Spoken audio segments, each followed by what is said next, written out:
అందరికీ నమస్కారం. Breaking news. AP cabinet కీలక నిర్ణయాలు.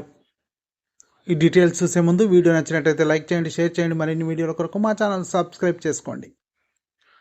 ముఖ్యమంత్రి వైఎస్ జగన్మోహన్ రెడ్డి అధ్యక్షతన రాష్ట్ర సచివాలయం మొదటి బ్లాక్లో మంత్రివర్గ సమావేశం జరిగింది. పలు కీలక అంశాలపై చర్చించి నిర్ణయాలు తీసుకున్నారు. ఆంధ్రప్రదేశ్లో నిరుద్యోగులకు ప్రభుత్వం గుడ్ న్యూస్ చెప్పింది. మెగా డిఎస్సి నోటిఫికేషన్ విడుదలకు గ్రీన్ సిగ్నల్ ఇచ్చింది. 6,100 పోస్టులతో డిఎస్సి నిర్వహణకు క్యాబినెట్ ఆమోదం తెలిపింది. పలు కీలక అంశాలకు ఆమోదం. మెగా డిఎస్సి నోటిఫికేషన్ విడుదలకు గ్రీన్ సిగ్నల్. 6,100 పోస్టులతో డిఎస్సి నిర్వహణకు క్యాబినెట్ ఆమోదం.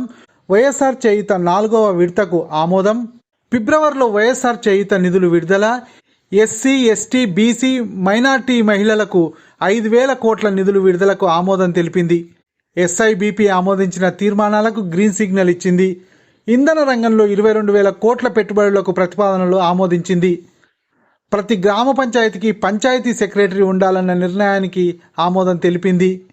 ఎస్సీఆర్టీలోకి ఐబీ భాగస్వామ్యానికి కేబినెట్ ఆమోదం తెలిపింది.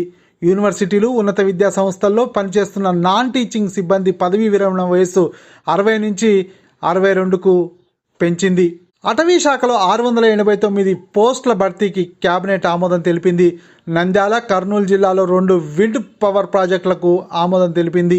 శ్రీ సత్యసాయి, అనంతపూర్ జిల్లాలో 600 మెగావాట్ల విండ్ పవర్ ప్రాజెక్టుల ఏర్పాటుకు కేబినెట్ ఆమోదం తెలిపింది. ఆర్జేకేయూటీ రిజిస్ట్రార్ పోస్టుల ఏర్పాటుకు కేబినెట్ ఆమోదం తెలిపింది. ఈ వీడియో నచ్చినట్లయితే లైక్ చేయండి, షేర్ చేయండి. మరిన్ని వీడియోల కొరకు మా ఛానల్ సబ్స్క్రైబ్ చేసుకోండి.